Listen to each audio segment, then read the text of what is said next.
Dan Pak Presiden sudah memerintahkan agar di setiap SPPG memiliki alat rapid test yang bisa digunakan untuk menguji makanan yang sudah dimasak sebelum diedarkan, dan ini sudah diterapkan di SPPG yang dibangun oleh Polri. Halo Sobat Polri, bersama saya Bribda Tamara. Kali ini kita ada di Satuan Pelayanan Pemenuhan Gizi Polri atau SPPG Polri yang ada di Pejaten. Nah, SPPG ini adalah unit pengelola untuk mendukung program makan bergizi gratis yang dicanangkan oleh pemerintah. Nah, untuk mengetahui bagaimana pengelolaan makanan dari awal hingga pendistribusian makanan sampai ke tangan para pelajar, yuk ikutin! Di dapur inilah makanan diproses dimulai dengan awalan, yakni proses pemilihan bahan baku terbaik. Setiap bahan mulai dari beras, sayuran, dan lainnya dipilih dengan teliti. Hanya bahan yang segar, berkualitas, dan memenuhi standar yang akan digunakan. Bergeser ke tahap selanjutnya, yakni pengolahan bahan. Tim dapur memastikan setiap proses memasak dilakukan sesuai standar higienis, mulai dari mencuci, memotong, hingga memasak dengan teknik yang benar. Tujuannya adalah menjaga kualitas gizi tetap utuh, sekaligus menghadirkan cita rasa yang baik. Untuk memastikan keamanan dan kelayakan makanan, sebelum makanan siap didistribusikan, tim kesehatan Polri melakukan food test atau uji makanan. Saya Dr. Teti dari Biro Doko Pusdokes Polri. Itu dilaksanakan dengan metode, ada dua metode. Pertama, metode dengan organoleptik. Organoleptik itu adalah metode dengan pemeriksaan fisik saja. Nah, yang kedua, setelah kita periksa organoleptik, kita melakukan tes dengan reagen, yaitu pemeriksaan kimiawi namanya. Itu yang diperiksa adalah apakah ada bahan arsen di dalamnya, kemudian apakah ada bahan sianid, bahan nitrit, atau formalin yang biasa dipakai makanan. Dan juga biasanya ada bahan yang dipakai pewarna makanan, pewarna pakaian yang dipakai untuk makanan. Nah, itu juga diperiksa, namanya pakai itu apakah mereka memakai itu atau enggak gitu. Pada tahap ini, ahli gizi dan tim memastikan makanan tetap aman dan bergizi untuk dikonsumsi.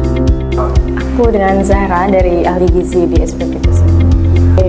Kalau yang tadi itu namanya uji organoleptik. Uji organoleptik itu tujuannya untuk supaya kita tahu gimana rasa, tekstur, aroma, dan juga warnanya dari si masakan ini.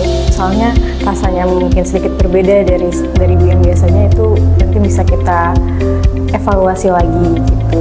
Dan berkontribusi semuanya dipastikan untuk menggunakan alat pelindung lengkap gitu, seperti hair cap, masker, seperti itu, untuk memastikan bahwa tidak ada kontaminasi silang. Nah, setelah dinyatakan lolos uji, makanan dikemas dengan cara yang rapi dan higienis. Kemasan ini dirancang untuk melindungi makanan dari kontaminasi, sehingga kualitasnya tetap terjaga hingga ke para pelajar yang akan menerima.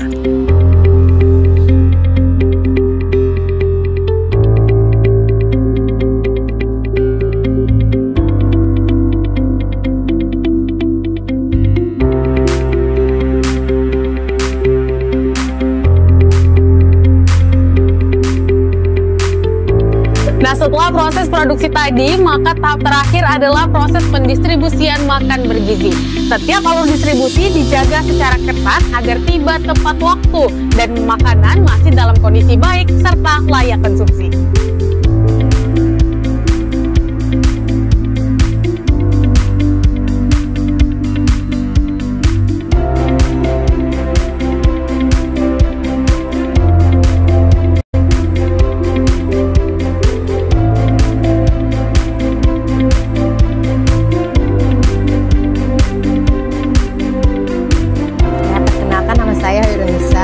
Wali murid dari Nadine Karissa Putri kelas 7A. Untuk MBB-nya bagus ya. Untuk menu-menunya juga banyak ininya ya, pilihannya. Kalau selama ini sih aman lauknya. Nama saya Marvel, saya dari kelas 7A. Enak. Semur, sudu tahu sama sayuran, lalu buahnya anggur sama susu. Untuk saya sih biar nggak jajan macam-macam itu yang bikin sakit. Makasih MBG-nya, soalnya saya udah dengerin kata mas saya. Soalnya kata mas saya nggak boleh jajan sembarangan nanti batuk. Perkenalkan, nama aku adalah Khaira Ceni Puspa, bisa dipanggil Khaira, dari kelas 7A. Bagus, enak juga, bisa ditabung jajanannya juga karena udah kenyang makan MBG-nya. Layak, enak, sehat juga. Nama saya Imam Wahyudi, saya menjabat sebagai wakil kepala sekolah. Untuk makanannya dari segi menunya itu menurut kami bagus, rasa dan seterusnya itu selera. Yang penting nilai gizinya tanpa dikurangi lah, seperti itu. Menurut kami cukup bagus. Sebelum diserahkan ke siswa kan kami coba dulu mengenai rasa, tekstur dan seterusnya, baru kami serahkan ke siswa. Kalau memang itu kami yakin sudah baik, sudah benar, dan responnya juga cepat. Alhamdulillah, terima kasih untuk SPPG Polri. Pencerahan kita dimulai di pintu dapur SPPG. Dan itu dipastikan tadi oleh Pak Kapolda melalui Dr. Wahono yang menjelaskan secara ilmiah sehingga saya mengerti bahwa ada jaminan bahwa ketika bahan makanan selesai, dia ada dalam status layak cerna. Setiap jejak bahan pangan itu diuji secara klinis, dihasilkan secara etis. Informasi kok ya, kalau Polri itu punya 600 SPPG. Dapur yang di bawah Polri itu nggak ada yang berkasus karena dapurnya sesuai dengan standar. Nah, gimana? Udah lihat kan tadi proses dari awal produksi hingga pendistribusian makan bergizi gratis oleh dapur SPPG Polri. SPPG Polri hadir sebagai solusi penyedia layanan makan bergizi gratis, sehat, aman, dan terjamin. Sampai jumpa pada informasi menarik lainnya.